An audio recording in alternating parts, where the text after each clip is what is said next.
Thanks, Or, and thanks everyone for coming. As Or said, I'm going to tell you again something about this robust sublinear expanders and some applications of them. So I already gave a talk some 6 months ago about specifically these robust sublinear expanders, and this is not supposed to be a volume 2 talk. So it's supposed to be self-contained, and it will, though, take a slightly different emphasis on things compared to the previous one, so as to kind of make them both separately interesting. If you watch both on YouTube or something, it should make sense and give you something new. But there will be a tiny bit of intersection, and I'm going to go just briefly mention some things that also I was talking about last time. So the specific application I want to more focus on today is something to do with rainbow to run problem for all cycles, and a nice corollary of that to additive number theory. But mostly I want to just tell you again what these things are in a slightly different form, and mention a couple of applications that either use them or in some sense were motivated by them. And it's also a very, very biased version of the talk, so I'm not going to tell you the whole survey of all the various things that are popping up that are using this type of ideas, but I'm going to more focus on some specific applications. So also the first part of the talk, I want to tell you a bit about tell you again what these things are in a slightly different form from last time, and also prove a simple lemma about existence of them in arbitrary graphs. And then I want to tell you about 3 specific applications. The first one will be the thing that I mostly talked about last time, so I just want to mention it again because it has a slightly different flavor than the other ones. And then I want to tell you something about the second one is related to the Erdős unit distance problem in typical norms, so a very different type of problem. And here, actually, the final argument is not using these things. So I will again be brief because Noga is going to talk about that a bit later in the semester. So this is just an advertisement and a brief mention of a nice result, and also to actually mention the expander perspective on that result, because I suspect Noga is not going to talk about it since it's not anymore in the final paper, which appeared yesterday. So that should be, so that's regarding to that. I'll also be brief. And then the final bit, as I already mentioned, is this rainbow cycle stuff, which I want to spend a bit more time talking about.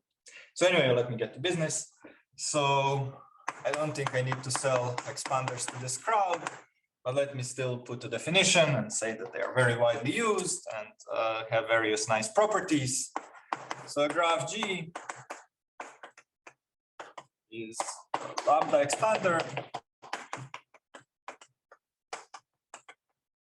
if for all U which are subsets of the vertices of G, and it's not an empty set, and it's not almost everything. So there's some upper bound, don't worry too much about that. So then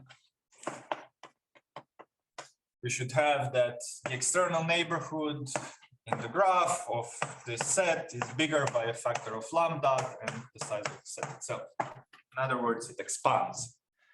So again, the standard picture is, here's our graph G, which is supposed to be an expander. You take a subset, you take one step out, and what you see there is bigger by a factor of lambda than the size of the set itself. And also I will be talking only about external neighborhoods, so I do not count the U itself in this count of lambda U. So this is just a convention. So anyway, these are very well studied. There are various competing notions. This is called vertex expansion sometimes as opposed to edge expansion. And I'll mention a bit on that in a moment. But they have various very useful properties. They're nice, they are useful. And in particular, there is one paradigm that's very often used in CS, in particular in distributed computing, which is in order to understand some big graph or to solve a problem on some big graph, try to decompose it into expanders, and then try to solve your problem on the expanders, and then lift that back to the original thing. That's a very standard approach, and it is actually in some sense the approach we're also taking with the first application I'm going to mention. But there is an even more basic thing that you can try, which is suppose that you're trying to just find some kind of structure in your large graph. Well, you can try to pass to an expander, which keeps some kind of similar properties to the original one, say densities, average degree, in some relative sense. And then in this smaller place, you try to find, because now you have additional information about this graph. It's not an arbitrary, completely crazy graph. It's an expander. It has some nice properties. You can maybe find your structure there. And for this approach to work, well, you need to be able to find an expander in your graph. And if you're looking at certain extremal type of problems, in particular, by that I mean you're trying to understand how many edges do you need to have in a graph in order to guarantee a structure. Well, then you maybe want to pass to an expander, which keeps the same rough average degree. And if you want to do that with this lambda being a constant, well, you're sort of out of luck. And what you can do, though, is you can find something called sublinear expander, in particular, by an expander in which this lambda tends to 0 with the size of the graph. So a sublinear expander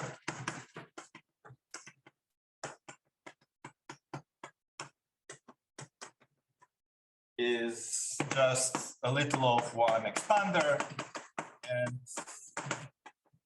let me just, for now at least, call it a 1 over log n expander to have an explicit function where n is the number of vertices. Because this is precisely the point at which you can find such a sublinear expander as a subgraph of any graph without losing much in terms of the degree. This is an observation of Komlós and Szemerédi, who also first, at least in the combinatorial side world, tried to use these sublinear expanders to actually prove results using this paradigm that I briefly told you about. So anyway, these are sublinear expanders. They have been extremely useful. There is a long list of very nice conjectures that were solved using them. Old ones, for example, highlight being this that I always mentioned, the Erdős cycle length conjecture solved by Liu and Montgomery a couple of years back. And but there is quite a long list. We list in a paper, I think, about 20 different papers which are proving very nice stuff, and quite a few of them solving old conjectures. So anyway, it's a very useful idea. And in some sense, one notion that is helping you when working with these expanders is that they have certain amount of robustness.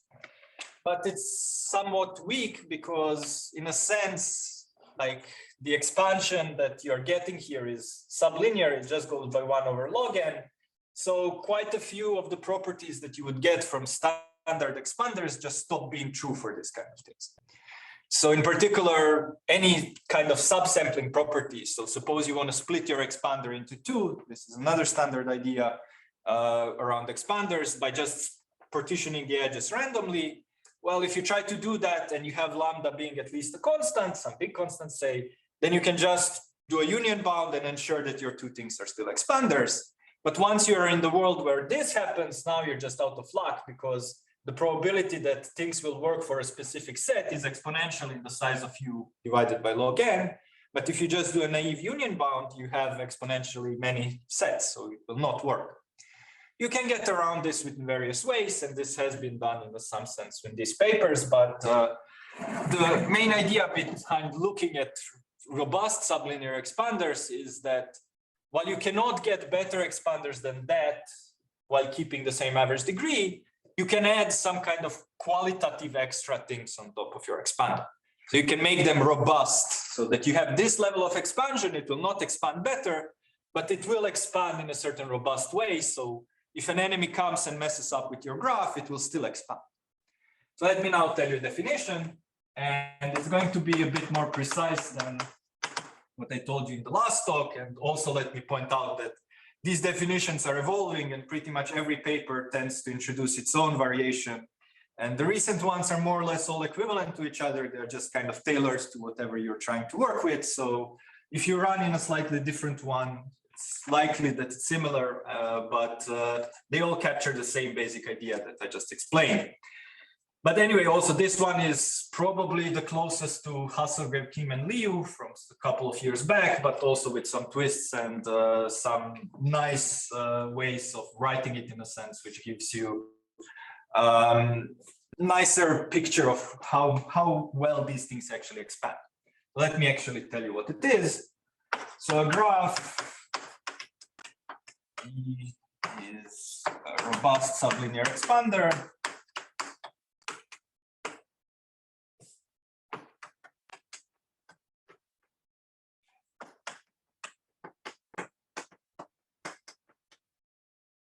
If for every epsilon that lives in 0 and 1, and don't worry too much about it, this is the notational convenience part, you'll see in a moment where it comes in, and for every subset of vertices of G, which has size at most n to the 1 minus epsilon, and you should read that, you can also just think of it as being equal to n to the 1 minus epsilon, but doing smaller equal is convenient to avoid floor seals and also to be able to use it to any smaller set rather than, so kind of, we're going to get weaker expansion for smaller sets. So kind of just saying this upper bound, you can always get the same level of expansion if you fix some bigger epsilon. It's just convenient to have it that way, but feel free to think of this as an equality which defines epsilon.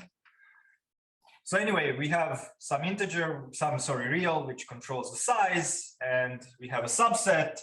So now the new thing is that we also have a set of edges, which is not too large compared to the size of the set itself. And this is for me the average degree of the graph for the rest of the talk.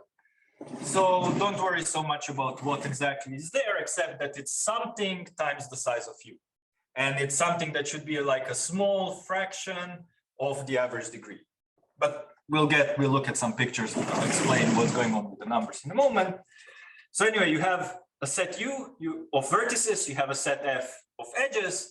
And I want to say that even if I forbid you to use edges in F, you still expand. So the neighborhood in G minus F of the subset U has size at least epsilon over 3 times the size of U. Now let me draw a picture. So here's our graph G that we want to be a robust sublinear expander. For any subset of vertices that you pick, where it has size at most n to the 1 minus epsilon, that's kind of controlling how big it is. Your worst enemy comes and puts some forbidden edges, say you cannot use these edges, but not too many compared to the size of the set. Then you should still be able to find a lot of vertices that you can reach in one step using allowed edges, so using stuff that is not in F. This thing should have size at least epsilon over 3 times the size of 3. So that's the general picture. So now let me just plug in 2 values of epsilon to kind of give you a bit of a feeling of what's going on with the sizes. So if you choose epsilon to be 1 over log n, so that means I'm just bounding the size to be linear. So if it's 1 over log base 2n, then this is n over 2.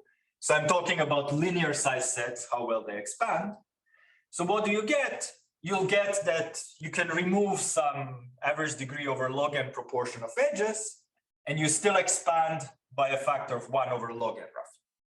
So you're essentially getting these sublinear expanders because for every subset, you get this type of expansion.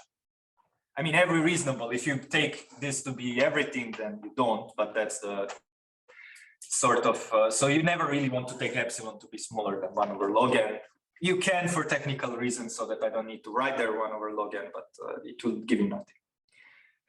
So that's one level. So linear size sets expand by a factor of 1 over log n plus some extra robustness on top of it.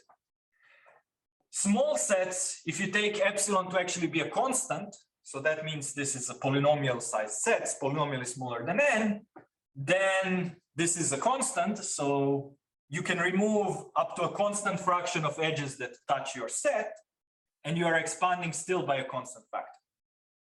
So you're getting much stronger expansion for smaller sets. And this actually gives you a bit of extra power, and it's important in the sense that you expand faster in a sense. So let me just, I will not go through in detail for this, but one thing for what this is important is if you start at an arbitrary vertex and you start expanding around it. So this is a standard thing you do with this type of expanders, and you want to reach more than half. So this is the so-called diameter argument, how you can bound the diameter of these things. If you do the computation here, because at the beginning you're expanding by a constant factor, so if you did it the whole time, it would take you log many steps to reach more than half. If you expanded by just the 1 over log n factor, then it would take you log squared many steps. And if you do it in this type of gradual expanders, it will take you log n steps. So you're much closer to whatever you get for a constant, because in some sense, for a long time, you're expanding by a constant, and then you slowly deteriorate in your expansion. It's a computation that I don't really want to do, but this is the point behind, in a sense, insisting on being careful about how different size sets actually expand. And this type of behavior going from log squared to log n is actually important in certain applications that I want to tell you about. So, and it's also a bit different than last time, where I was losing logs all over the place and just being extremely wasteful in terms of how many logs, because for the first application and the one that I talked about last time, it doesn't matter. So you can pay as much as you want, and you can just put 1 over log n there. And, so it depends on what level of precision you're kind of working with. This is, in some sense, the most you can get. So anyway, I want to prove a lemma which says that you can find these expanders of roughly the same relative average degree in an arbitrary graph to give you a bit more time to get comfortable with them, and also to show you where various of these parameters actually come from. And because I didn't do it last time, so it kind of nicely complements that. I sketched how it goes, and it's I'll just this time actually do it. So what's the statement? So for every graph G, there exists a subgraph of G such that H is a robust sublinear expander. So this is my abbreviation for robust sublinear expanders from now on. And the second thing is I wanted not to lose too much in the average degree, which in this case means that the average degree drops to the log the number of vertices of H of our smaller graph divided by log the number of vertices of the bigger graph times the average degree of G. And let me put some free there to actually make it correct. Okay, so there is variations on this lemma in which you choose a slightly different function to maximize to get them. I'll now do the proof, but you get somewhat different behavior depending on like what your average degree is. But the regime for which this one is designed for is if your average degree is log or polylog or something like that. So if your average degree of G is something like log the number of vertices, then essentially these two things cancel, and your new graph has average degree log the number of its vertices. So in relative terms, it kept the same average degree. And if this is what you're trying to do, then you can, like if this is the only parameter which you're trying to use to force some structure, you can for free pass to these expanders, and now you get a lot of extra power. And there are quite a lot of things that you can actually do with this stronger version of expanders, which are not true, or at least we don't know how to prove them for these basic sublinear expanders. So they do give you a lot of extra power. And in some sense, the main reason is that it's interleaving vertex and edge expansion. This is something that I forgot to say when I introduced it. So let me just point out that in order for this robustness condition to be true, the edge expansion of this set needs to be at least that, because otherwise your adversary can come and tell you you cannot use any edges, you're not expanding at all. So you get this level of edge expansion and you get this level of vertex expansion, but the point is that you kind of get them intertwined. So that gives you a lot of power in various situations. Yes, so it's just, I wanted to point out this thing. And also there has been actually, and the proof I'm going to tell of this lemma is based on the work of Tomon from a couple of years back, and he was working with a weaker notion in which you take both the edge expansion and vertex expansion, but without this kind of interleaving property that gives you the robust, that you actually have a robust version of that. So in their argument, they were working actually on this rainbow cycles problem, among other things in that paper. But so they needed to, in a sense, go back to how we are going to prove this lemma and say, actually, we construct our expander by using the optimizing some function. So that kind of recovers us this robustness property. But this is a kind of nicely takes it out and tells you, okay, this is what you're actually getting from this maximization trick. And the maximization trick, so this is proof. So I wrote the lemma and the definition there so that it stays for the talk, but I want to prove the lemma here. So the first step is just, as I said, maximize certain function. So our graph there is G, we are looking for H. So let be the maximizer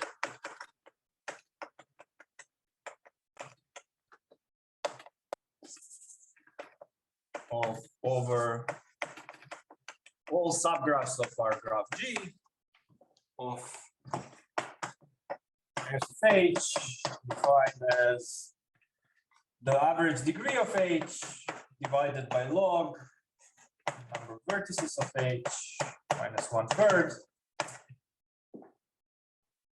So a priori, it's a bit of a strange function.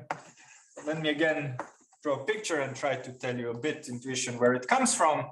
So we have our arbitrary graph and we want to find a subgraph of it, which is an expander. So suppose we picked, and the kind of natural thing after you think for a while to try is to try to ignore this and just try to pick the thing that maximizes the average degree. Okay, but if you do that, then so the whole idea being that then any subgraph of your maximizer has lower average degree, right? So that should tell you that in some sense you should it needs to have some edges across. It cannot have so many edges inside here because then it would have a higher density than your graph H and you would have went there. But if you try to do it with just density, you kind of don't, you could possibly have just this H being a disjoint union of things with the same average degree. So this is not density, this is average degree, right? So it could have the same average degree here, and that means everyone has fixed degree. It's regular, but two different parts. So then you could say, okay, I go to the smallest one or whatever, but you can have things offset by a tiny little bit. So I put one edge between these two things, and suddenly these things have lower average degree, so you're not going into them, but you still are not getting any expansion. So you need to offset this a bit. So you need to put, and this is what this function is doing, and then you need to spend some time thinking what you actually want to put there. And as I said, you actually want to do a different function there depending on what is the average degree of the graph you're working with. But for us, this is the one that we want to get that lemma. Okay, so let me first do a picture and then go through the proof, because I think the picture says more than the actual equations. But so what are we trying to do? So this is our H, which is maximizing that function. And we're trying to say that if you pick a subset of it, U, which has this, we picked epsilon, so it has size at most n to the 1 minus epsilon. And there are some forbidden edges, many of them. And we assume for a contradiction that this does not expand. If for every U, every F, every epsilon this expands, then it's an expander. This is what we want. So for a contradiction, we assume you have some amount of you have very few vertices that you see here. So less than epsilon over 3 times the size of U. Okay, so now I claim that because the number of these red edges is small and because the size of this is small, we'll get a contradiction by just comparing our kind of skewed density function on two subgraphs of H and say actually one of them needs to have a higher like skew density than the whole graph. So what are these two things going to be? The first one is going to be the yellow bit. So that's U union its neighborhood without F. So we know that doesn't have a size much bigger than U itself, because we're assuming that this is relatively small for contradiction. So that should tell you kind of, you should not have too many edges here, or you'll beat the function for F, for H. And the second one is going to be just everything outside of U. So that kind of takes care of all the other edges. So all the edges that are not in the yellow part, except the red ones. Right, and we know we have few red ones because that's the assumption that F has relatively small size compared to U. So we're just going to compare this function for this blue graph and for the yellow graph and count everything out. I am going to do it. I just wanted to first tell you what's going on because it's a few computations, but in reality, this is the standard thing of how you also actually, how traditionally you find expander subgraphs. There you would go and say, find a sparse cut or find a bad cut, which in this case means something that fails, and then go either in the yellow part or in the blue part and iterate. But here, if you pick the function cleverly, you can automatically go into, like you automatically get in one step where you want to go. And this again can also be useful. I don't know if that's actually useful or not, but it seems plausible to me that once you're trying to optimize a function, maybe you can actually do some kind of approximation algorithms there and actually find something, like use this to find them fast. And because if you get here something approximately optimal, you should still get some somewhat weaker version of expansion. But I still don't know any actual applications of all this business to computer science. So I'm very interested in trying. And at least some CS people agree that this is nice because it got accepted into stock. So, well, the paper I talked about last time. So few people think it has potential of being useful in CS as well. But mostly we've been finding applications in maths, well, in the things that I'm talking about. So anyway, any applications I'm happy with. But okay, so let me go back and let's actually do the maths. So first thing, let me check 2. That's easy. I actually should have done that before that. But what you do is you just observe that f of h is bigger or equal than f of g. Right, because we would have otherwise picked g. And now you just plug in what the function is actually doing for these two things. So this is the average degree of g divided by the log number of vertices of g minus 1/3, and this is the average degree of h, log number of vertices of h. And now you just put this log to the other side, and you get some log number of vertices of h over log number of vertices of g. And if you do some easy inequality, that 3 there will deal with the minus 1/3, and you get your desired inequality. That one was cheap. The second one, we need to do these 2 comparisons, and also in order to get all these numbers in a somewhat coherent form, like there are a few intermediate just cleaning steps. Let me also be careful how I do it. Run away. Okay, so for one, let first m be the number of vertices of h. Okay, so let's now assume, for the sake of contradiction, so this is what I said there with you, that there exists an epsilon in 0, 1, such that there exists a u, which is a subset of vertices of h, and has size most m to the 1 minus epsilon. And there exists an f, which is a subset of edges, and has size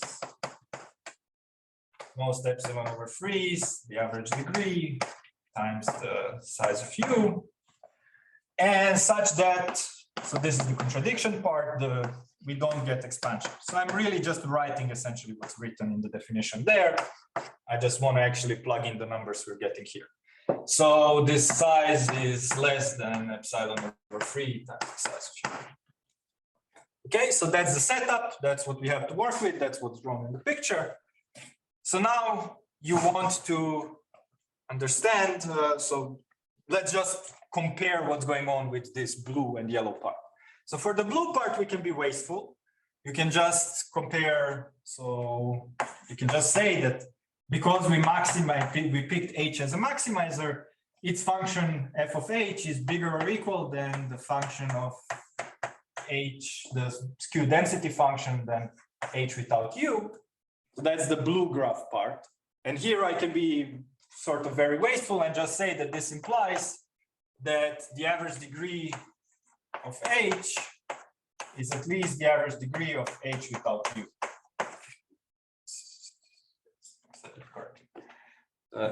So why? Because again, this is what the function is for h. If you write the same function for h without u and use the fact that it has a smaller denominator, then this inequality just tells you that, okay, let me write it here and I'll erase it later, but this is at most, at least the average degree of h without u divided by log the number of vertices of h without u minus 1/3. Right, so you know that the degree of h without u, average degree of h without u, is at most the average degree of h times the log of something smaller divided by log of something bigger. So it's at most just you kill the logs and you get the average degree. So this is secretly doing just this silly thing where you just optimize over without the denominator function, because you cannot really gain on this side. I mean, you can, but it will not get you anything reasonable gain. So we can be wasteful on this part. I'm not saying anything clever so far. Yeah. Implicitly assuming that your epsilon is at least log n or something like that, which probably is okay. Yes. So because the epsilon, if the epsilon is too small, then you're not going to get that h minus u is smaller or larger. Sorry. True. Yes. And at that point, epsilon is too small. That okay. Yeah, and it's not going to be the epsilon that's going to break. Also, actually see that the rest of the argument will break, but I think it just becomes a bit weird. But maybe I agree. I mean, intuitively you're right, and feel free to just think that epsilon is 1 over log n. But probably, yeah. I mean, yeah, we can choose u to be smaller than a half at the big. Actually, you cannot with that definition. That's not what's going to be the problem, right? I mean, so. Yeah, but I think the proof, as I'm saying, it should actually work for any epsilon. Maybe I missed something somewhere. It's possible. But yeah, maybe because on the intuitive level, I agree. Because you need to gain it's enough to gain something on one side of your partition, in some sense, because that's the side that's controlling how much you actually want to go. But right. Go on. Yes. Go on. It's a valid point, and thanks. Yeah. Okay. So now I just want to rewrite that. So first, number of edges of h. So this is how I'll be denoting the number of edges of h. That's just 1/2 the average of degree of h times m, while the edges of h without u is just 1/2 the average degree in h without u times m minus the size of u. So I'm just writing in trivial inequalities, because now I want to use this one to say that this is at most 1/2 the average degree of h times m minus the size of u, so that I can take out this blue part from the whole number of edges. So combining star and star. I don't know why I actually decided to call them star and star star now, but okay. You get that the number of edges inside of u plus the number of edges between u and the rest of the graph is at least, well, the number of edges minus the number of edges that live outside. So that's just going to be 1/2 the average degree times the size of u, right? So this has m, this has m minus u, you take it out, you get this lower bound. Okay, so that's accounting for all the edges inside of the yellow part plus the red edges, right? So now let me call this yellow graph H prime. So this is H induced on U together with the neighborhood in G minus F of U. This is the yellow graph, it's yellow.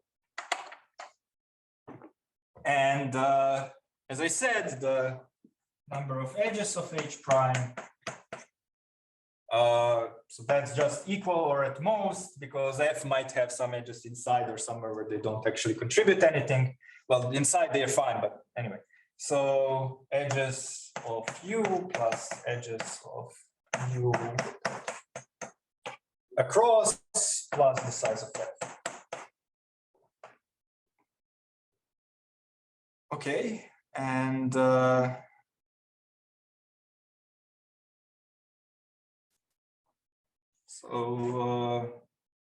I don't want that side of the inequality. I think yes, it's at least with minus, yes. Very good.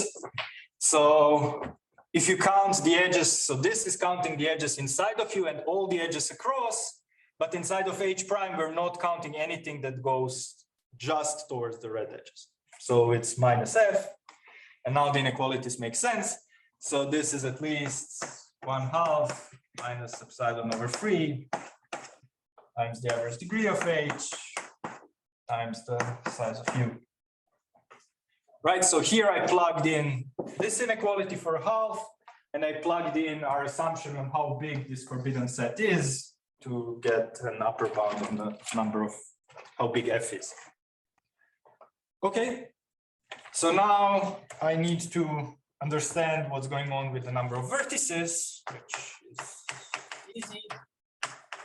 So we know that this is just the size of U plus the size of this neighborhood without F. So we know that it has size at most 1 plus epsilon over 3 times the size of U. Right, so this is because we're assuming that our neighborhood is at most epsilon over 3 and U has size U. And let me put the strict inequality because somewhere I'll need a strict inequality. Okay, so now for the density, so for the average degree of H prime is just twice the number of edges divided by the number of vertices.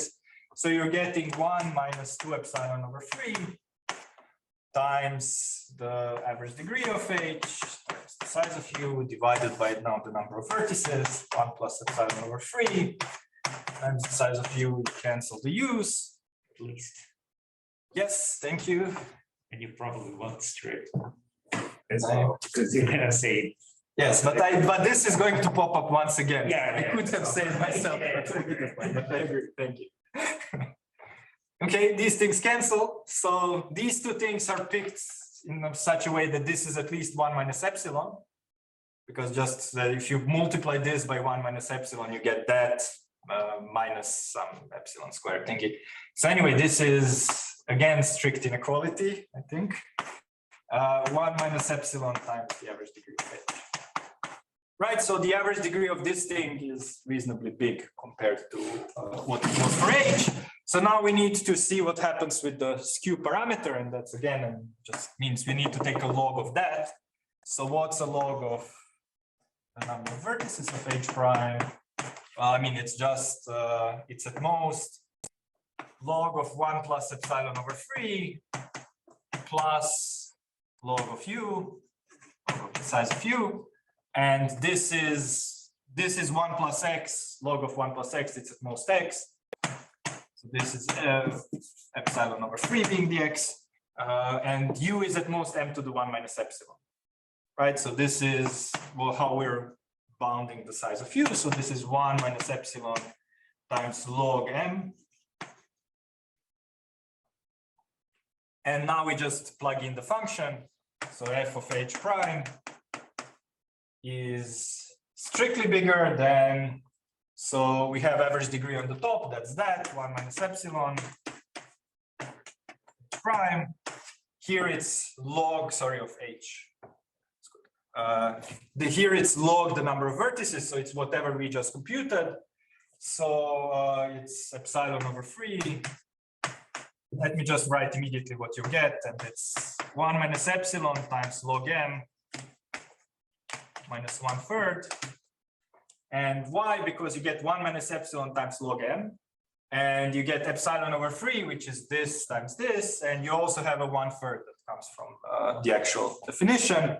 So these two things go away, and this is just f of h, and that's a contradiction, and you're done. Okay, so it's kind of not so bad once you choose to work with these epsilons, and makes things slightly less nasty than usual in this type of computations. But in reality, it's just still doing the same cut the expander along a sparse cut. It's just kind of neatly, because you choose the function, it immediately zooms you into the right place. Anyway, that's the existence lemma. So now I want to tell you about, so first I'll want to tell you about the first application. So this is the one that I talked about last time. It's the Erdős-Gallai.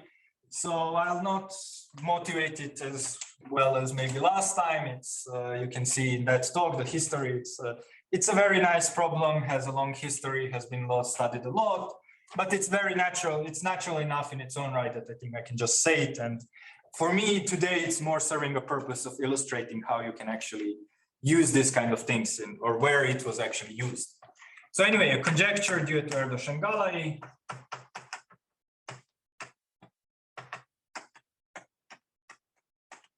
From 1960s says that you can decompose any n-vertex graph into just linearly many cycles and edges.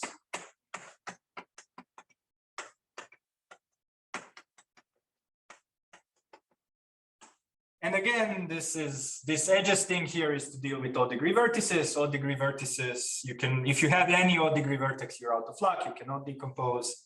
So equivalent statement is any graph with all even degree vertices can be decomposed into linearly many cycles. And there are cycle decompositions problem go way back, and they're kind of natural thresholds and whatever. I said I will not go into motivation. It's a very nice natural graph theoretic problem, which has been studied a lot. So in particular, what we know directly on this problem for all graphs is there is a folklore bound that n log n cycles here is enough. And this is an easy take out the cycle and remove it and calculate the density argument. And then a breakthrough paper of Komlós, and Sudakov improved the log n to log log n. And this was already using some notion of expansion, but a much, much stronger notion of expansion than we work with. So that kind of caused them in this process. So let me just say maybe on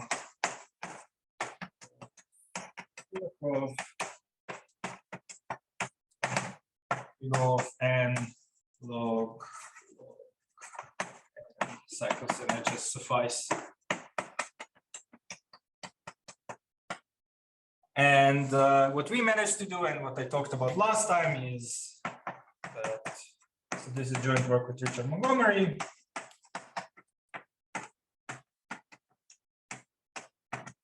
That big O of n log star n is enough.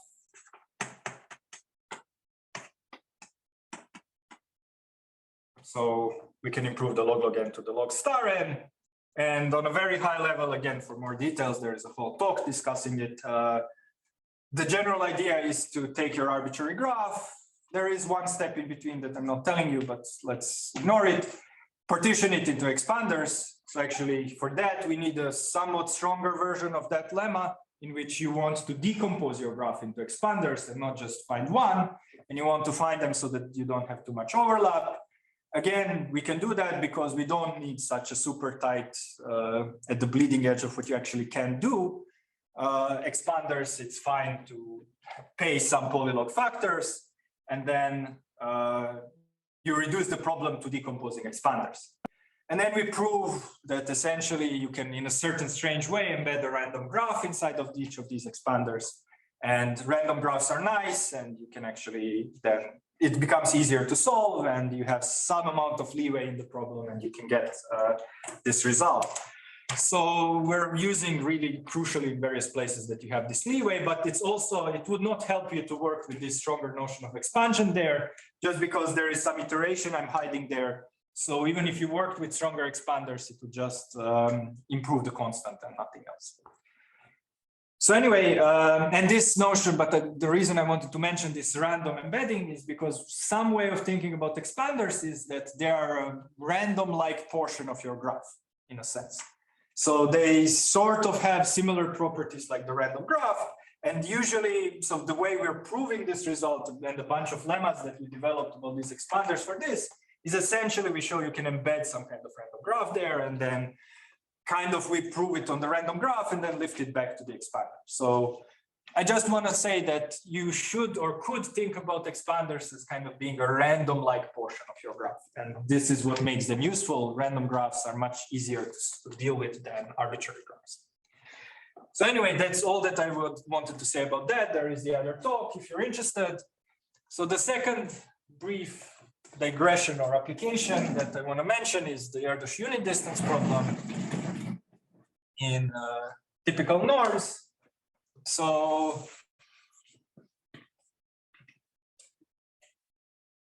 this is a very old problem, which unsurprisingly, given it's called Erdős unit distance problem, is due to Erdős. It dates back to 1946, and well, the general problem, the typical one, is a bit newer, but the overall question is, I said, due to Erdős from 1946, and he asked what is the maximum number of unit distances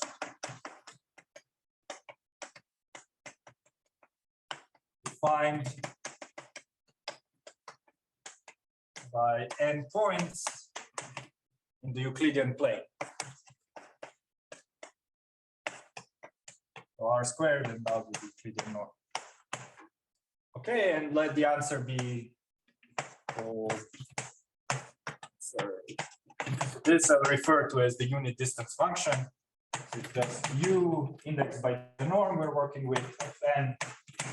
So again, the question is, you are in the plane, you look, someone comes and gives you n points, how many unit distances you have there, and in particular, how many can you, what's the most that you can actually have there.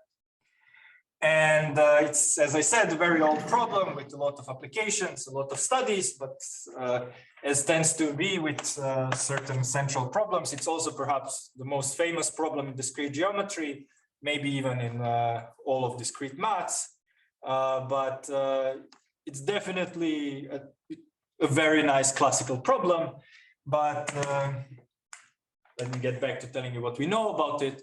So in 2 dimensions, which is how I stated it so far, what we know about this function is that it's at most big O of n to the 4/3.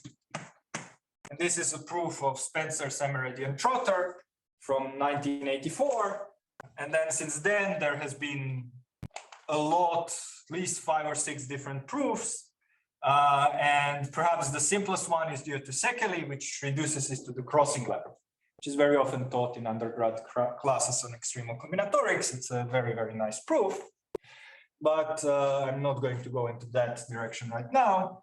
So let me tell you what we know for the lower bound. So here it dates back to this paper of Erdős from 1946, and the best lower bound we know is n to the 1 plus log n, 1 over log of n. So that's just n times exponential in log n over log n. So it beats any polylog, but it loses to any n to the 1 plus epsilon. And actually, Erdős conjectured that this one should be closer to the truth. So he asked if the answer is n to the 1 plus literal of 1. This is a very, very big open problem. And but it has been, and we don't really know anything new about the Euclidean case. But for a long time, people looked at also what happens in other spaces. So in particular, even in the original paper, Erdős already asked what happens in R to the D. So let me just modify the definition and be slightly ambiguous with the notation. So somehow my norm always encodes which dimension it's referring to, and I'll just make it clear in the when I state it, and we're going to stop the Euclidean norm soon. So there will be no problems with that, I hope. But anyway, in 3D, the answer, and I'm missing the 2 here, but this is the Euclidean norm 2, not the dimension 2. But, yes, so in 3D, we know that the answer is bigger. It is at least n to the 1 plus epsilon. So the best upper bound that we know is n to the 3/2 up to a constant. And this is due independently to Zal and Kaplan, Sharir, Safernova, and Matuszek from 2012, around that time.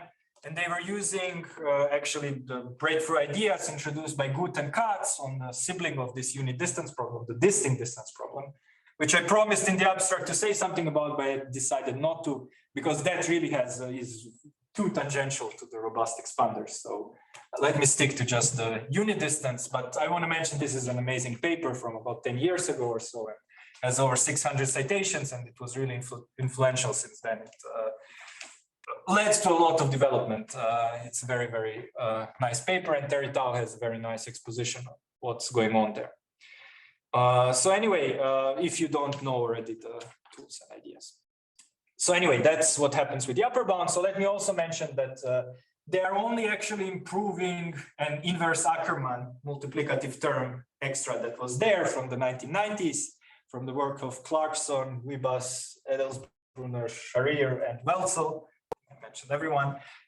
So they had n to the 3/2 times some inverse Ackermann term. So these two papers are just getting rid of the inverse Ackermann, that upper bound. And this already took quite some clever ideas.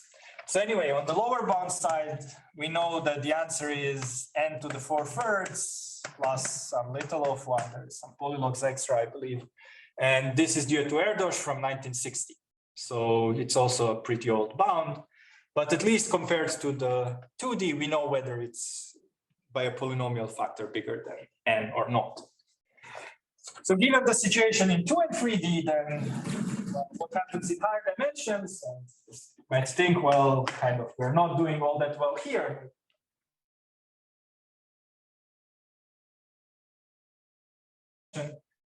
So the answer is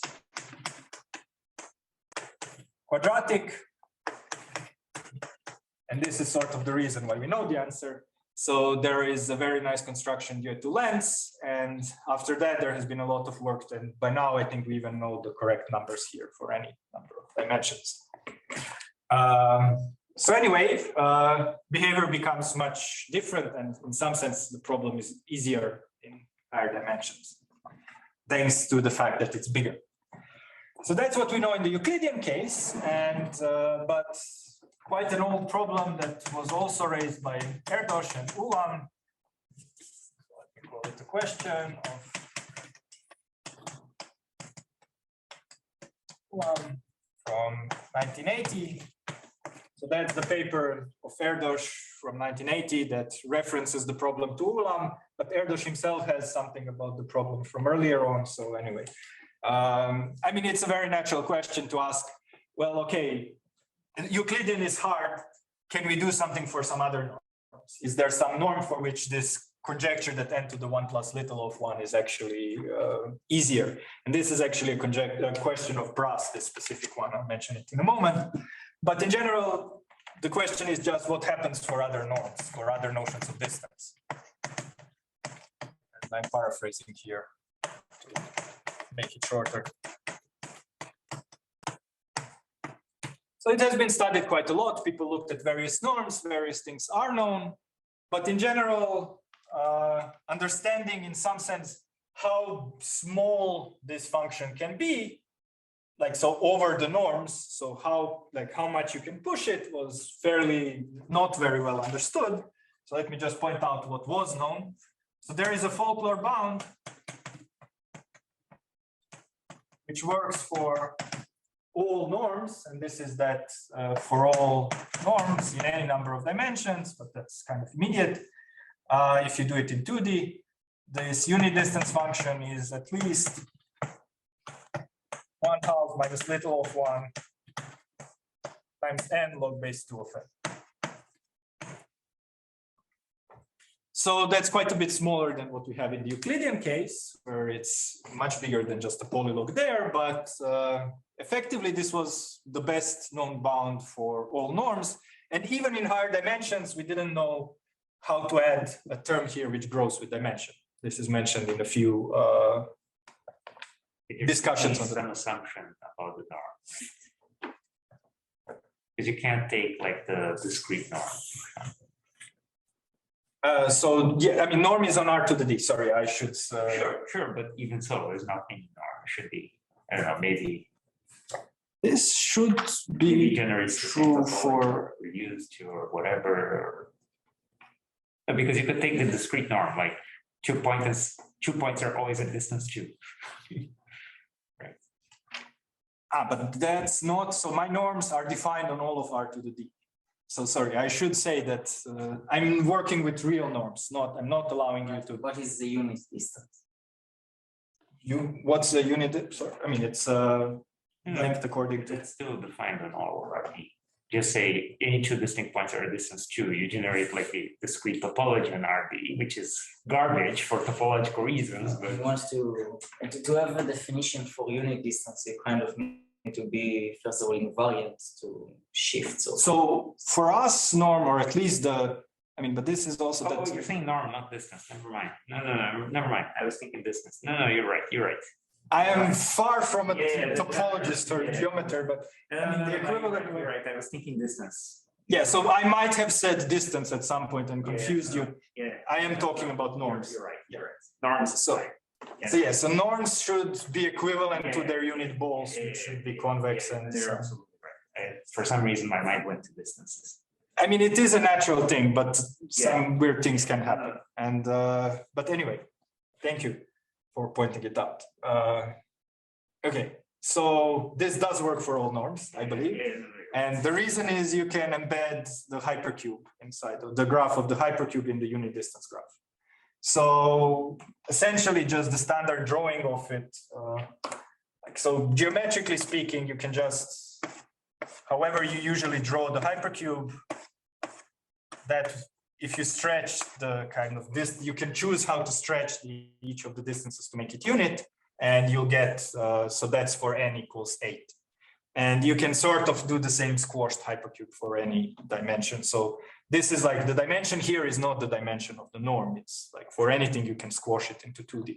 And like from algebraic sense, this is just you pick log to n linearly, log to n random vectors, let's say, in R squared, and then you take all subset sums of that. And that's what the hypercube embedding actually is. If you stare at it for a moment, you get that actually the graph that you get between unit distance graph between these random subsum points, there is n of them, 2 to the log to n, and you get precisely this number of unit distances because you move one coordinate. So anyway, this is just a folklore bound, but the point is kind of, we didn't actually know any better bound, even in higher dimensions. That at least puts kind of something that grows with D in front of this. So this was pointed out by Brass, Moser, Pag, and I think also Brass in the other paper. So anyway, given this, then Brass, so this is old and I'm calling it folklore. It appears in one of the papers of Erdős, but I'm not sure if he's referring to all norms there. It's even, I think, mentioned in May, I don't know, but not, it's old, let me put it that way. And it's a simple embedding. Kind of you think of first before you think of this more complicated version of what Erdős was doing there. But anyway, it works for all norms, unlike what he was doing in the Euclidean case. But given that, Brass asked first this very natural question: can you find the norm for which you get n to the 1 plus little of 1? Here you solve the Erdős conjecture. And then he asked them something even more ambitious. So question 1, Brass, 1996.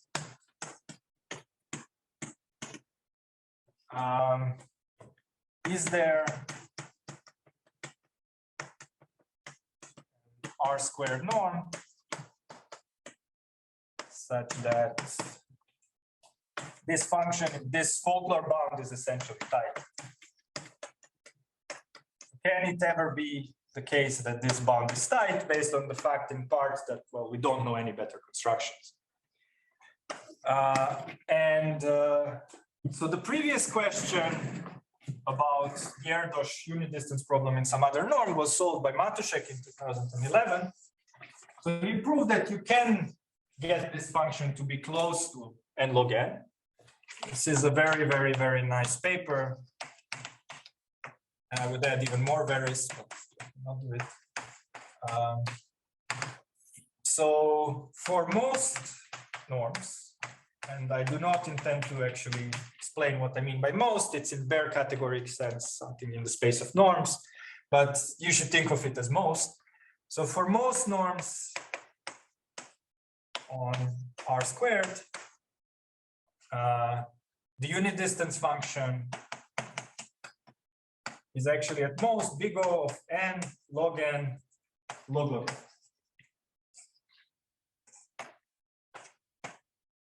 This is an amazing result. It's also very, very nice proof. It blends ideas from geometry, linear algebra, probability, combinatorics. It's kind of very, very nice blend of a lot of nice tools. And it gives you gets you almost all the way to the folklore bound up to this log log n. So he actually, I think, was not aware that Brass was asking this question, that he was solving it. So he added, but it's a very natural question trying to get something better for some other norms. And he also gets it for most norms, not just one, which is also cool. But anyway, he added himself to the question and reiterated it in this sense. He asked if the log log n is necessary. So his question is maybe not quite what is written there, but in spirit, the same. And this is where we kind of got involved. And the reason is that you can, well, cut down the probabilistic and combinatorial part of this proof in essentially one line by using this type of business. So he is constructing, so what's going on here is, suppose you have endpoints in the plane, call them, these will be the vertices of a graph. Now put an edge between any two which are at unit distance. And this gives you a graph. And it's even a colored graph because you can color each direction in a special color. That's also useful, but doesn't matter that much. I mean, it matters for the argument, but not for what I want to say. And now what you can do is you can pass to an expander subgraph of that. So the density of that is n log n. I mean, if you're working at this level, it's n log n log log n, right? The number of edges in this graph is the number of unit distances. So you pass to an expander, and then in the expander, you find some structure which is atypical for most norms. So proving that this structure is atypical, that's the geometry part of the argument that I'm not going to go into.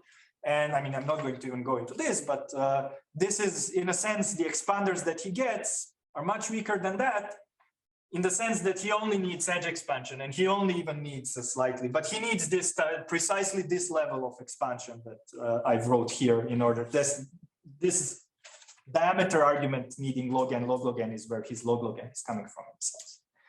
So our hope was, well, let's try to use stronger expanders and maybe we get something better. And unfortunately, this is not how things panned out, but still you can get a different proof of this.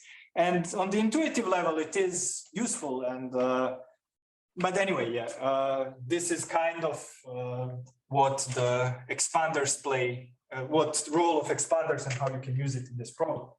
But let me finish telling you what we actually know, since I'm leading up to it for a while now.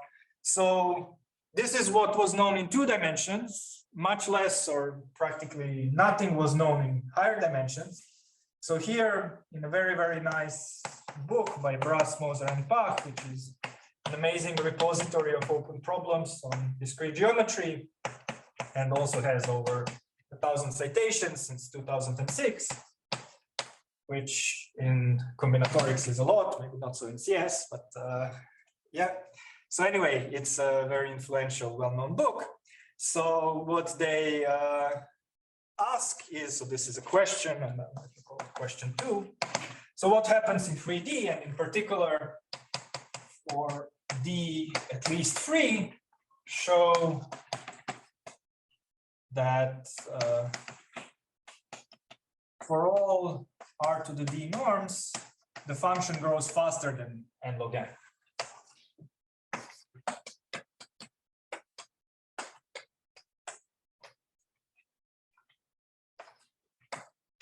And I'm slightly interpreting the problem here because they actually asked, show that it's bigger than, I think it was big O of, so then you get into this asymptotic notation interpretation of what it is. But since they're talking about the 3 dimensions, the kind of natural thing is to think in Euclidean case, we know that it's bigger. So try to show that it's bigger than that. An alternative interpretation is to say that they want an improvement for this folklore bound. So that's something that grows with dimension, but we solve both problems, so it's not a problem. And either questions make sense. It's just you need to pick how you interpret the asymptotic notation. So the question 3, it's again by them, and it's what happens in 4 and more dimensions, which is why I think the specific D at least 3 and D at least 4, that they're looking at what we know in Euclidean as a basis for this. So here the question is there, so for D at least 4, is there a norm on R to the D such that the unit distance function is subquadratic? Right, so all the norms in 4+ dimensions for which we knew anything, we knew that the answer is quadratic. So we know it for the Euclidean. We know that if you have a straight segment in the unit ball, it's called not strictly convex. And anyway, so for a few examples, we know that it's n squared. But so the question was, well, does there exist a norm for which it's actually smaller than that? Is it maybe always in 4+ dimensions, n squared? So the theorem that I want to mention and that Noga will tell you more about, I hope, joint work with Noga alone and Lisa Sauerman. We managed to solve all these 3 problems and get a pretty good understanding of what's going on. So we showed that for most, and it's in the same sense of most as Matuszek that I'm not telling you, norms R to the D, we have that the unit distance function is actually at most some constants n log n. And the constant is d over 2. And once you fix the fact that your norm is atypical, there is no asymptotics. This works for any n you wish. And so this solves the question 1 of Brass and Matuszek. It means that the log n is not necessary. This is true, and it's actually true for most norms, not just that it exists. The second problem is, so this holds in any number of dimensions, maybe at least 2 because 1 is weird. So it's not like, you cannot show that for all norms it's bigger than n log n, actually. It is n log n for most norms. And in 4 and more dimensions, yes, there are norms which are little of n squared, they're actually n log n for most of them. So the Euclidean norm is very, very special in the sense that the answer is very different compared to most norms. And this is also essentially tight, so we get the lower bound, which is at least d minus 1 minus little of 1 over 2 times n raised to n. So this little of 1, this is asymptotic, needs n to be bigger than d. And up to this minus 1 next to d, it's essentially the correct leading constant as well. So, and also, like in 2D, this does not beat the Folklore bound, but we do also beat the Folklore bound in 2D. We get something like 2/3, and we can get something a bit better than that. And, but anyway, like we cannot match the one in 2D. But it does also solve this other interpretation of Brass-Moser-Bach question that this does grow with dimension. And sort of grows this much is the answer.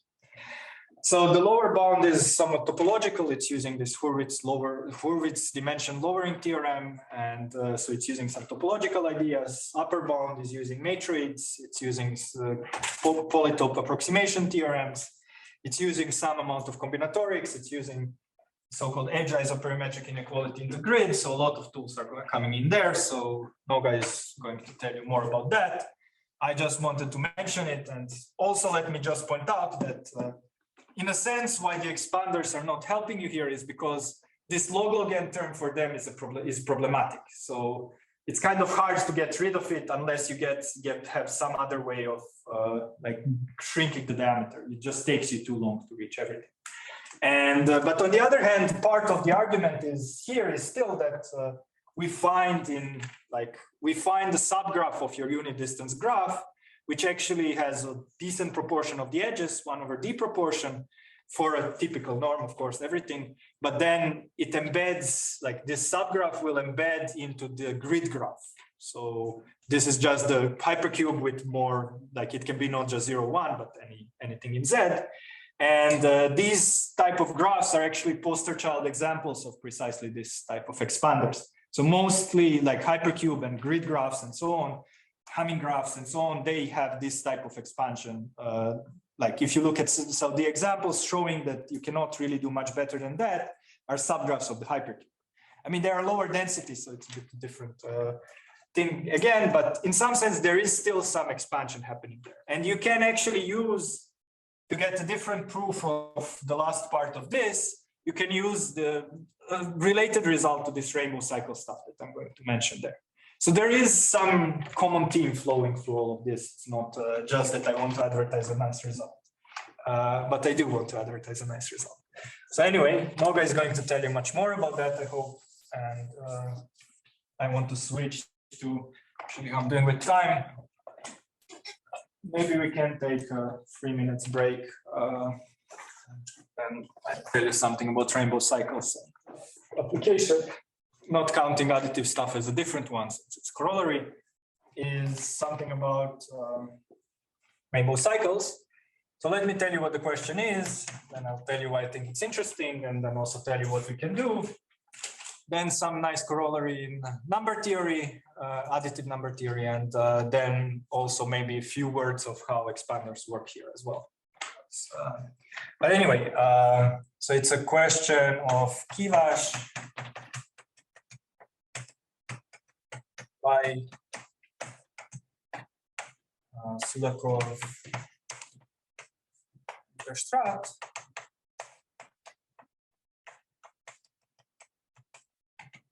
From 2006. So this is a paper which first coined the name rainbow to run problems, which since then have been looked at, and various connections to other things.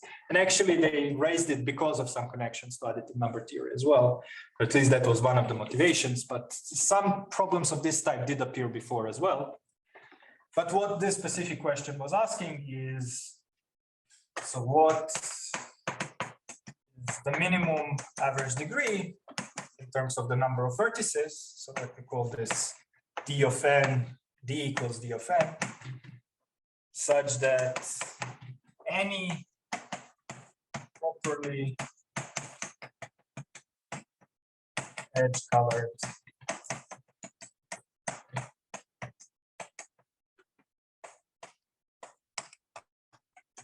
graph with average degree at least d of g, so d, as, and then vertices, sorry, since d is vertices, has a rainbow cycle.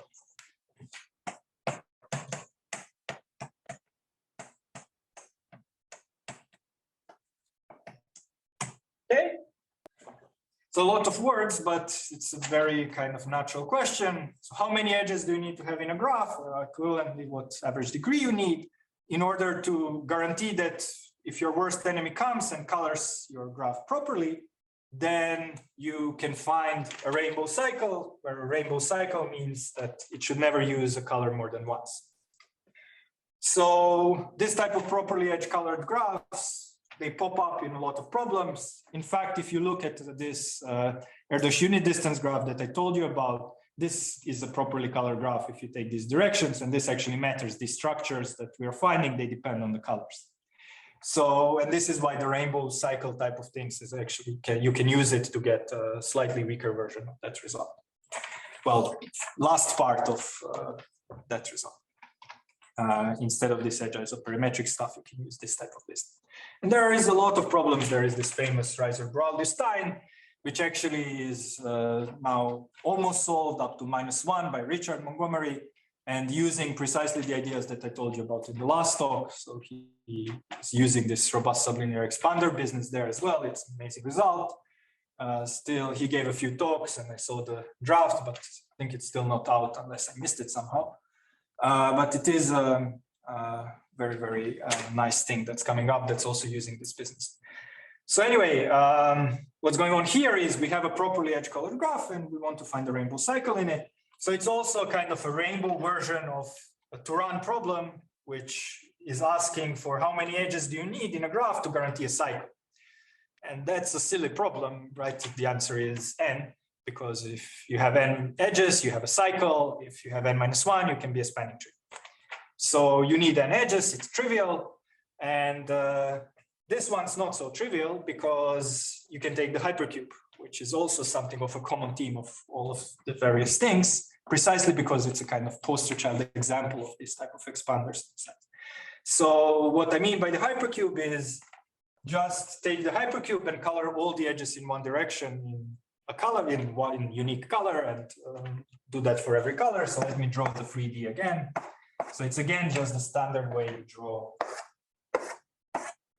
hypercube. You just color all directions in their own color. And now this has no rainbow cycles because once you move along a color, you need to go back, right? If you move along yellow, you are stuck in the top bit until you take another yellow to go down. So like yellow edges disconnect the graph. So if you move along the yellow edge, you cannot go back to close the cycle without using another yellow edge. So no rainbow cycles. And it has n log n edges. So the answer is at least that the average degree needs to be hypercube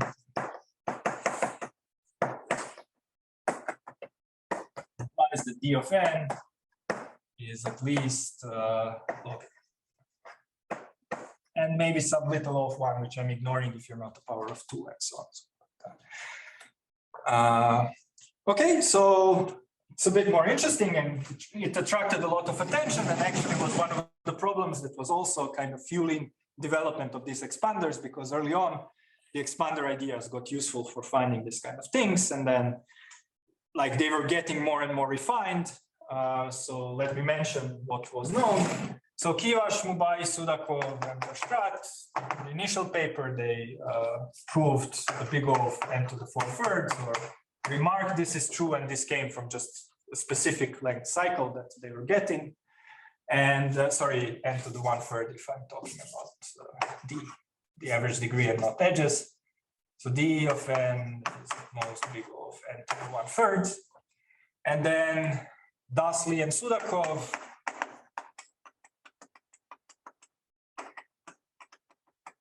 got the first subpolynomial bound. D of n is at most 2 to the root log n. I think 1 plus little of 1 or something like that. So that should be better than any polynomial and should be worse than any polylog. So then following that, so this was again the first paper that was using expanders to attack this type of problem. And the next one is using very different ideas. It's due to Janser. And he's getting a polylog bound. So it's at most log to the 4n. and it's probably a constant kind of thing. And this paper introduced his homomorphism counting approach, which he then used for a lot of things, including the rainbow to run problem for specific cycle. So that is a much higher to run, a much higher density in some sense. So if I remember correctly, I think he solves that completely. And it's a bit easier than the usual to run in a sense because lower bound constructions become easier in a sense. And then you can match the standard upper bounds, which are harder, but his approach doesn't. So anyway, it introduced a very, very powerful idea that he then later used to actually study and get some cool results, very, very cool results on standard to run numbers. So now we're at the log to the 4, and so now we have the next result was due to Tomon. So this is always happening in the past 5, 6, maybe a few more years, other than the 2006 paper. So it attracted quite a lot of attention over the past few years. And there is also a parallel problem on rainbow subdivisions, which kind of you get a bound here and rainbow subdivisions are a bit harder, so then they trailed a bit and so on. But let me focus on cycles. So anyway, Tomon managed to get log squared, among other things again. So he got log n to the power 2 plus little of 1, so some big log factor in addition to log squared then. And then also Wang gave, so he actually modified his proof to also work at this level for subdivisions, but he got a bit closer to the statement that you get there, which makes this log squared bound fairly easy once you have this type of expanders. And this is precisely the threshold when kind of they are easy. But anyway, I also wanted to mention that. And he also gets, if you unravel what's going on, he gets a better little of 1 here. Then more recently, there were 2 independent papers. So first one is by Janzer. So this is again expanders. So this was homomorphism counting. This is expanders. This is expanders. Now we're going back to homomorphism counting. So Janzer and Sudakov managed to get rid of the little of 1. Big O of log squared then, and independently, Kim, Lee, Liu, and Tran also got the same result using similar ideas, but with a different kind of regularization trick between the two. And they at least were looking at the Turan problem for the hypercube, and this was another application of their ideas from there. They were focusing on this problem. So anyway, that was the state of the art. The theorem that I want to tell you about is we practically match this lower bound, so we managed to prove. So this is again with Noga alone, Lisa Zauerman, amazing young grad student at MIT, Dmitry Zakharov, who was visiting actually for a month in January. Maybe met him. He was visiting Kozmin. And our very own 4. And what we managed to prove is that the answer is at most big O of n log n log n. So we get it down to a log n factor. Very good. So the question whether the log n is needed or not. What? Yes, there is no n, sorry. And did I? No. I switched to the average degree because it's sort of, it very soon dropped to optimizing the average degree rather than, because it was sublinear, but yeah, I mean, the sublinear average. Anyway, thanks. So yeah, you need around log n. So very good. So now I'm doing with time. Terribly well, horribly well, horribly bad. So before telling you how expanders actually help you here, let me show you a nice corollary of this in additive number theory. So I need to also introduce a few things here. So, and I actually like this thing. It seems very natural and good things to know. Was not aware, but I don't usually work much on additive. So anyway, I wanted to mention it. And kind of this just gives you immediately a nice corollary. But the notion that I want to look at is called the notion of a dissociated subset. So given a group, and for now, I want you to think of it as abelian, although everything that I'm writing here will work just as well for non-abelian as well, and that's sort of the point, but it's easier to get what's going on in the abelian case. So for now, we're saying abelian case. So given a group, a subset of subsets A of G is called dissociated.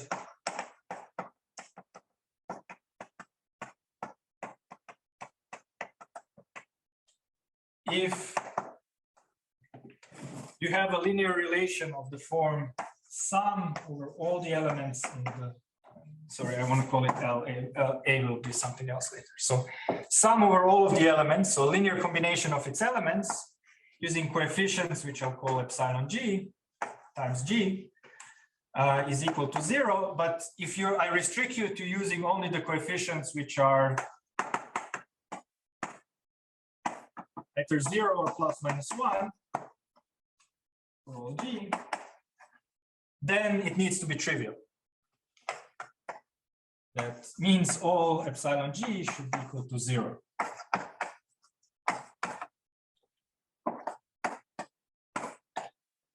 So the reason I'm writing it this way is because it's sort of trying to suggest that these things are somewhat similar to independent sets in vector spaces. They can play a similar role in an arbitrary group. But if you think in the abelian case, what they're saying is that you do not, the set is dissociated if it does not have a non-trivial disjoint two subsets which sum to the same thing, right? If you put here the plus ones on one side, minus ones on the other side, this is precisely what it's telling. And also this allows you to generalize it immediately to a non-abelian group and still keep the same kind of linear independence perspective. Now, just if you think of this as being a times, then like if you put a minus one here, that just means G inverse. And if you took a plus, that's just G itself. And if you took a 0, you did not include it in the expression. So in some sense, you can play a similar game as in vector spaces, and they have actually been studied in Fourier analysis quite a bit for that reason. And they have some extra things that kind of make this notion even more, some power that you usually get in vector spaces, you kind of get from these things as well. The first one is that maximal dissociated subset span. So a maximal independent set in a vector space would usually be called the basis. And so one of the properties you want from your basis is that it spans the vector space. And you sort of get the same thing here. So I wanted to say that if L is a maximal dissociated subset of some A, which is itself a subset of the group, then the span over, we're using the coefficient 0 and plus minus 1 of this maximal dissociated subset is equal to the set A. This has been observed many times. It's a simple thing, but it's part of the reason why it's actually useful as far as I understand. So anyway, the reason it's true is if it's not spanning A, then whatever it's not spanning, you can add and make it bigger without breaking the dissociativity. So the standard thing also is you get in vector spaces, and this is again still true in the non-abelian case. And in addition, there is also a third thing which was proved by Lev and Euster before this. So anyway, what they proved is that maximal dissociated subset of any set are all of similar size. And similar means up to some log-log factors. I don't want to really go into that. That's for abelian groups. Maybe it works for non-abelian as well, but it's just more intuition that kind of your bases should have roughly the same size, so that the notion of dimension also makes sense. And this is precisely, at least roughly, but this is precisely what I think motivated in part Sean and Shkredov to introduce the notion of additive dimension, which is just the maximum size of a dissociated subset. So dimension of a subset of a group is just the largest dissociated subset that you can get.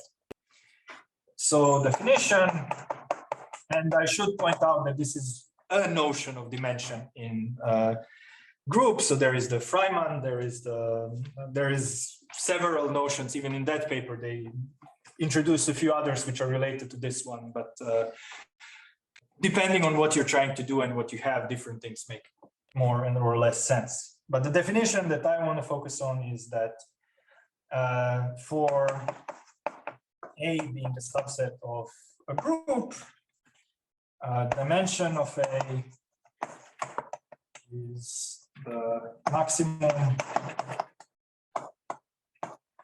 size of dissociated subset.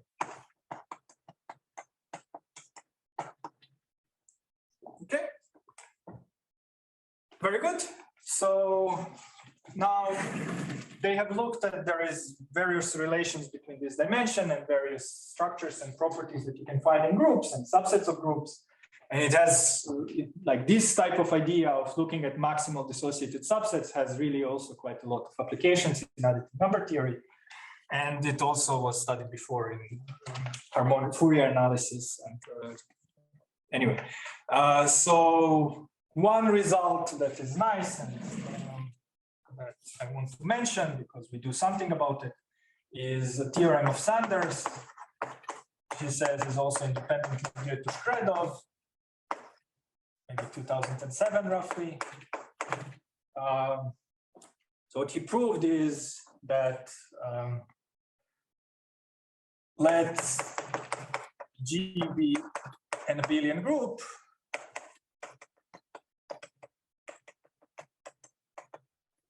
and A a non-empty subset,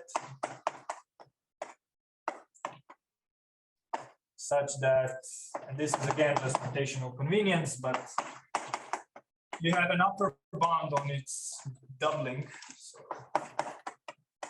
its subset.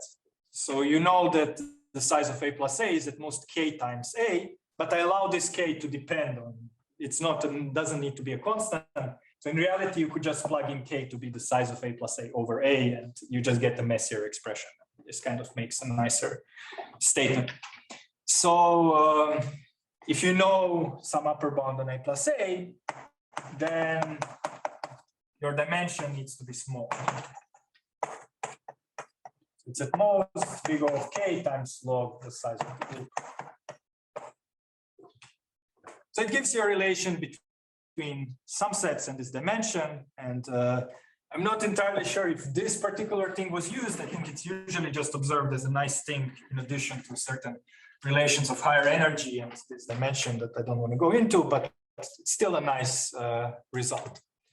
And sort of tells you if you can control, well, if you can say something about dimension, it is in some sense related to the subsets, which people looked at quite a bit. So anyway, what we can get as a corollary, so it's a corollary of our result, not of this, but I think that will be somewhat self-evident. So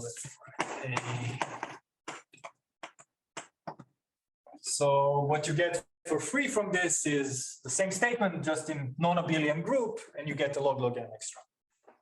So something that also works for non-abelian groups rather than just abelian, but you pay a tiny bit extra.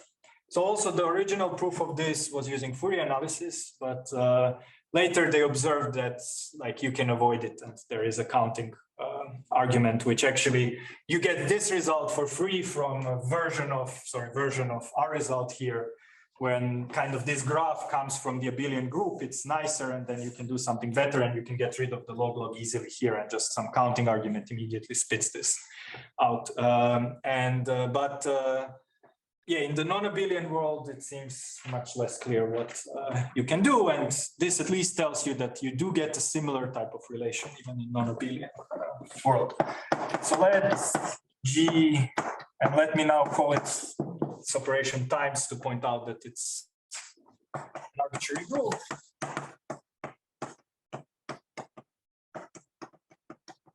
Then, and sorry, I'm missing again this same convenience assumption that A times A this time. So it's the same thing, just different operation. It's at most K times the size of A. Then the dimension of A, which again is defined exactly in the same way. I never actually said abelian, and if you plug in the same definitions, it all just works exactly the same. The dimension of A is at most big O of K times log the size of A. I'm missing the log. This is this annoying log that tends to pop up with this expander stuff. So anyway, and the point here is any group. And also in a sense that like these two things have something to do with each other. But our main result and the thing that we were really looking at is the rainbow cycle probe. This was just a bonus, let's say. So let me tell you a few words about how you go from the rainbow cycle to this, and then also maybe a few words about how expanders help you in rainbow cycles.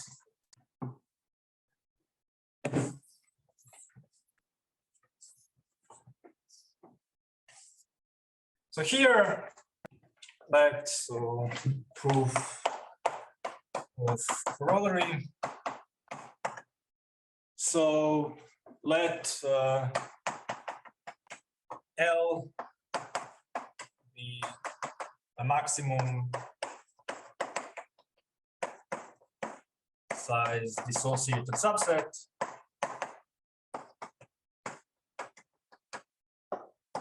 Okay.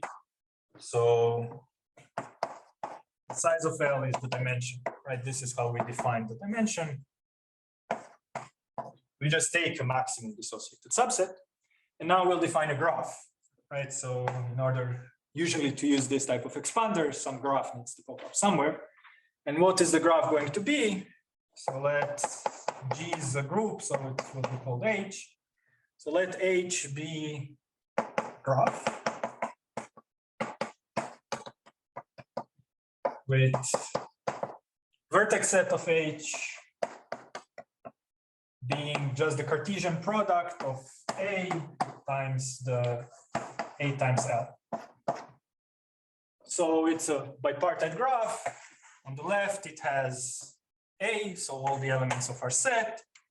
On the right, it has all the elements you can get by multiplying A with something from L. So A times L. And we put an edge between any, let me draw it here first and on right. So whichever element you pick here, when you multiply it with L, that gets you to some A times L, and we put an edge there. So A and A times L. So this is the set of all pairs A and A times L, such that A is in A and L is in L. Vertex set is the union. What, sorry? That is the Cartesian product. The vertex set is the union, not the Cartesian product. Yes. So yes, thank you. This joint union is actually sure, right here. yeah. Thank you. Thank you. Yes. So okay, and we will also color it. So we give it the color L. So this is a kind of sort of a Cayley graph. So give it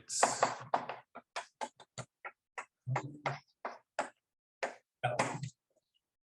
Okay. So now the number of vertices is equal to the size of A times plus the size of A times L, right? And yeah, so so this is at most K plus 1 size of A, because A times L is size at most A times H, so we are assuming that's at most K. So I mean, I'm trying to understand its average, its density of this graph, right? So, and how many edges do you get? Well, you have the number of edges is just the size. So for anything that you pick in A, you can pick anything from L. So this is just the size of A times the size of L. And that's just the size of A times its dimension, right? Because we picked dimension to be the, like this to be the maximum dissociated thing. And now, unless we're done, we can assume, so done, unless the number of edges of H is at least, so we can assume that the dimension is bigger than whatever we want to prove an upper bound on it, right? So that would be the size of A, so some big constant, 10 to the 10, whatever, it's not too horribly big, times A times this expression. So K log the size of A times log size of A. Right, and A times K is up to a factor of 2 or something, the number of vertices of your graph. And you can also assume that K is at most size of A, because you can always, A times A cannot have size bigger than A squared. So like whether you have A here or A squared, it's exactly the same thing. It's just a factor of 2 that goes in front.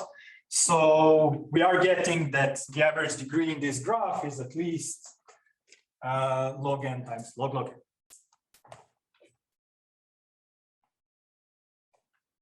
So you can use that result with the coloring that I told you we use. So there exists a rainbow cycle.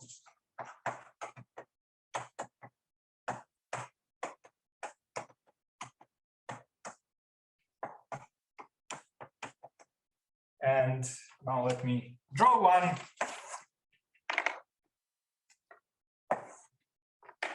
Should have actually not kept the because I want that as one color. So suppose, so now you get the rainbow cycle there. And what is a rainbow cycle? You start from some A here, you multiply it by some L1, and then you multiply it by some L2 inverse, then you multiply something by L3, and then L4 inverse, and you go back. So you get a product of L1, like, or their inverses. Because it's rainbow, they're all different. So you get a contradiction to the fact, and you can cancel out the A, it's the only thing left. So you get a contradiction to the definition that L should be dissociated. The rainbow cycle implies non-trivial relation. Just like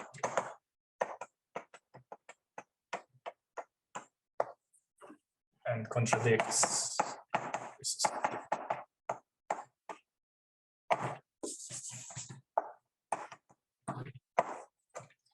That's it. So, I mean, it's just a cute corollary of what we get there.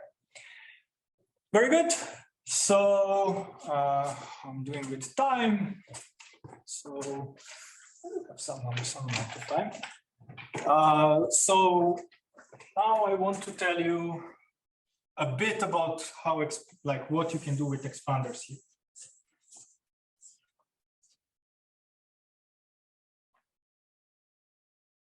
Let me set this one up.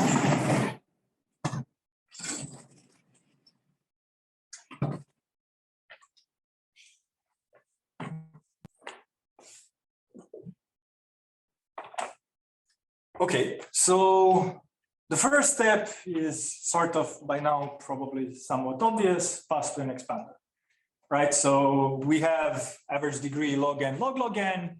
So you can pass to an expander. So that's the lemma I told you. You lose some constant factor, but you keep relative degree. So even this log log n is from the original, but you might be just an expander immediately, so you can't really gain that way anything, but you can pass to an expander. So suppose we can suppose this. I just don't want another graph in the picture. So suppose, well, I didn't actually state it with the graph, and I've probably erased at some point anyway. So suppose G is a robust sublinear expander, and with vertices and average degree, at least log n log.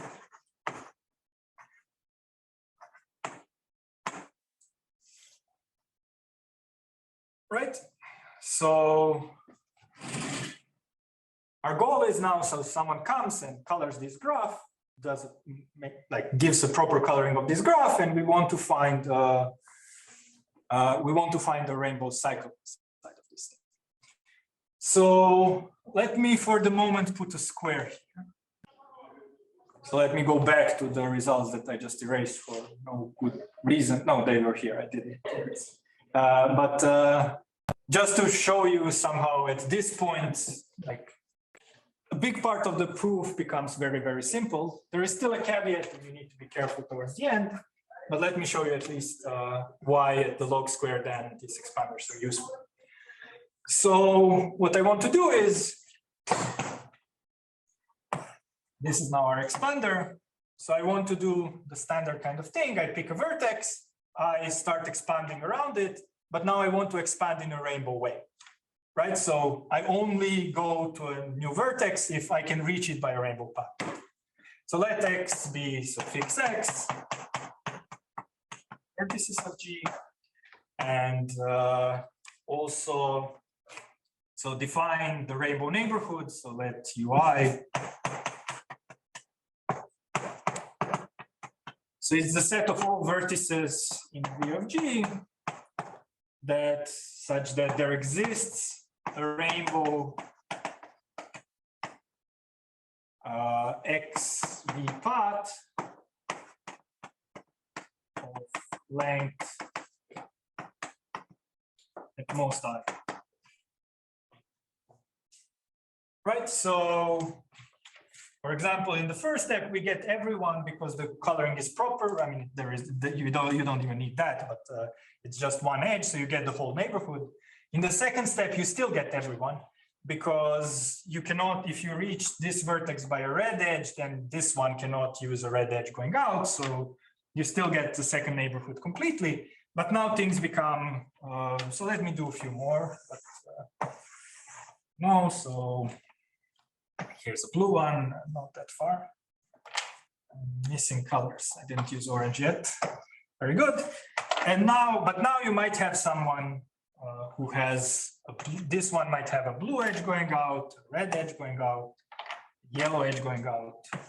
So these three vertices are not included in the next level, at least not because of this path, right? There might be some other path that goes back and that does not use this color, and then they would get added, but not because of this one. Okay, so okay, but this cannot go out if I want to. Well, I guess the theorem is just saying the numbers, so enlighten.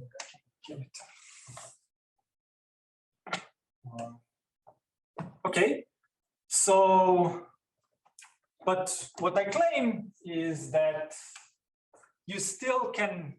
So what happens is that let's fix one UI. These are things we reached by paths of length I, and let's look at. So it has. So how many forbidden edges can it have going from a single vertex? Every edge you can think of it as being a forbidden or being a free edge. Forbidden edge means that there is no rainbow path of length at most I that ends up here that doesn't use his color. Okay, but for now we can also just assume you fix some rainbow path from the origin vertex X, and I forbid any edge that uses colors on this path. So add to F all. So let's say this is a, like, for every V in UI, add to F all edges in colors used on, let's say, on the XV part, rainbow part of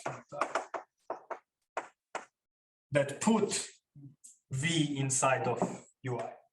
So, I mean, you can do something more, and this is important. We are using this fact later on, exploiting the fact that actually there are multiple different ways how you maybe can get here.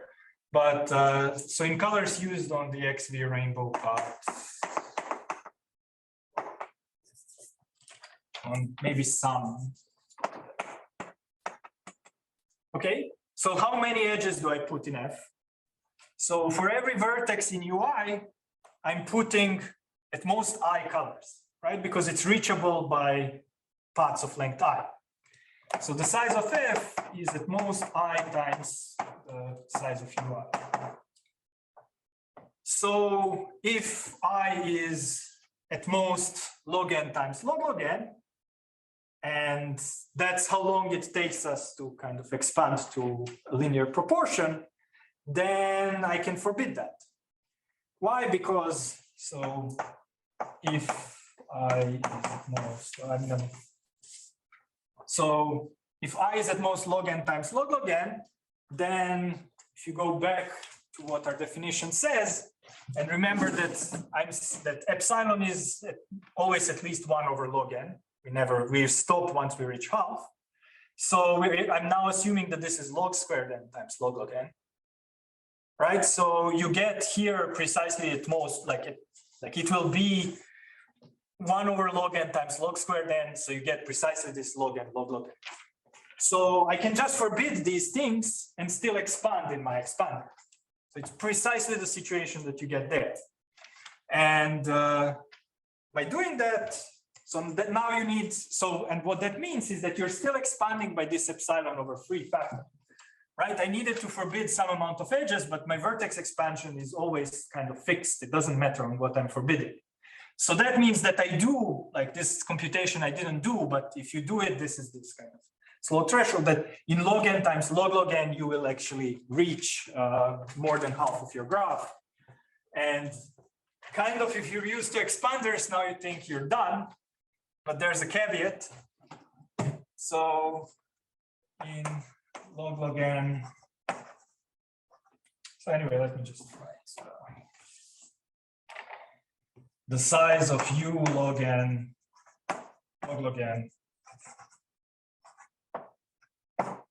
is at least 1/3. And I just explained, I'm not going here. But what's the problem? So standard argument would now be pick a y here, maybe ask them to be connected by an edge, put that color in your F. You can do that. You can always put up to some log many colors in your F because of always like any vertex is touched at most once by any color. So you're never, I forbid log n, I'm not like I can forbid that. It's free. Just so that like if you get a rainbow path from these two things, you also get the cycle for free. So that's why I'm doing that. And now you also expand, do the same thing from y, and that's still very much true. And then at some point you hit some vertex that you reach from both sides. But the problem now is that, sure, the path from x to this is rainbow. The path from y to this is rainbow. But why is the path, why do they not use the same color, these two things? And you could be clever and try to say, okay, I kind of reach this vertex, it's using few colors, let me forbid this, and let me just like, but then like, kind of you cannot just, you only made happy one vertex here, right? So you run into trouble. So, and kind of the most natural way maybe to fix this trouble is to, well, let's split the colors into random. And then do the left side with the 1/2, do the right side with 1/2. Now, because you know something like about expanders, you are nodding. But because we are in the colored world, it's very much non-obvious that if you sample with probability 1/2, and also because I told you last time that you can do this type of business in this world in which you have a bit more density, But in this colored world, it's actually much harder because I'm sampling colors. In total, I might have just log n times log n colors. If I sample with probability half with some probability 1/n, I sample 0 colors, 0 edges in one of these things. So you have very, very low probabilities. You cannot just go and expect that if you subsample colors here, you'll still keep an expander. So I'm not saying that it's false that you can split your expander into two by doing something more clever than just naively splitting randomly. But what I am saying is that like you will not get it immediately for free. And somehow, like what you do is you need to be much more careful when you do this, because in a sense, when you're trying to do this, you don't really care about expansion of every set. You're sort of asking for a few sets to expand. And if you have few sets for which you want to keep the expansion, that's okay in the probability. It's actually quite a bit more involved, even for the, I mean, not too much more involved. The only thing I'm not telling you now is a sprinkling idea, which is in also what Tomon was doing, just not having this nice part in between. So he was also sprinkling vertices, which you don't need if you do that. And what I mean by that is that I choose in the first step, like 1 over log n, 1 over log n proportion of colors. And I tell you, these are the only colors you can expand with. Now, these expanders are very good for this because you will lose in expectation nothing in the strength of the expansion, despite subsampling quite a lot. And so you can just sprinkle, you can then sample another 1 over log n, and another, and just expand using this random, like it's a random process in which you're adding more and more colors randomly. And then once you get to the probability, you do this log n times, you will reach more than half. And now that's okay. And I mean, there is a lot of details that I'm not going through, but like, yeah, this is not too hard to actually get to work. But what is hard to get to work is if you want to go below log squared and you want to get our actual result, because remember this thing that I told you, it's asking log squared. For big sets, you only get to forbid constantly many edges going out. And you need log n steps. We don't know how to reach many vertices, fewer. And kind of the saving grace there is that there might be many paths in a sense that go from here to here. And then we will not show that in each step you grow, but in 2 steps you grow. So in some sense, if a lot of your edges are forbidden because all the paths back use that color, then if you look at the previous random step, it's actually a pretty good chance that you killed all the paths. So like this vertex has a lot of edges going out in the free colors, or it has a lot of edges in the blocked colors. Blocked colors appear on any path from X to V. So if you sample, I mean, now I'm going in reverse. So sample is, you need to be careful, but if you sample it, there is a good chance that you'll kill one of the colors that exists on all the paths from this. So that means that this vertex just got added in the previous growing step. So in 2 steps, you gain the same thing that you would gain in 1 step. And again, this is an expectation. You need to be very, I mean, it's a random process. You need to do it very carefully to actually get it to work, but you can get it to work. So let me stop here and thank you for your attention.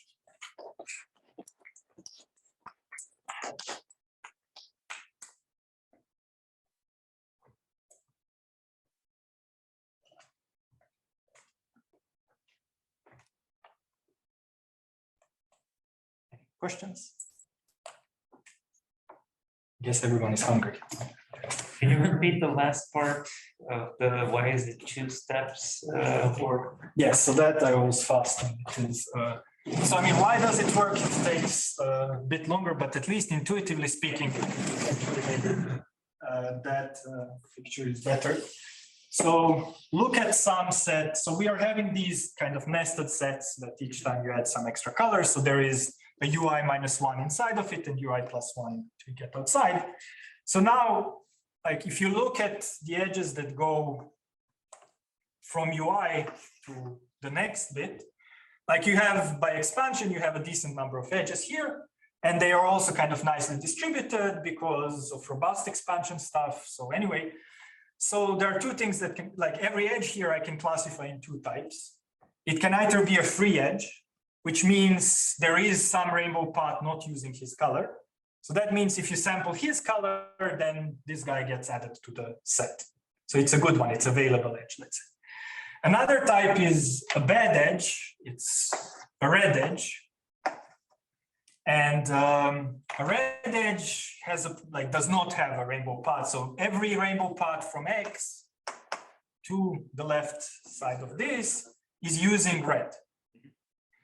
So what happens? So now that means that somehow, like if you look, like what will happen is either you have a bunch of vertices with some bounded degrees that all comes from expansion, that you have like half of the edges being available, being things that grow, and then you will grow like with some reasonable probability if you choose new color randomly, or you will have a lot of these blocked edges.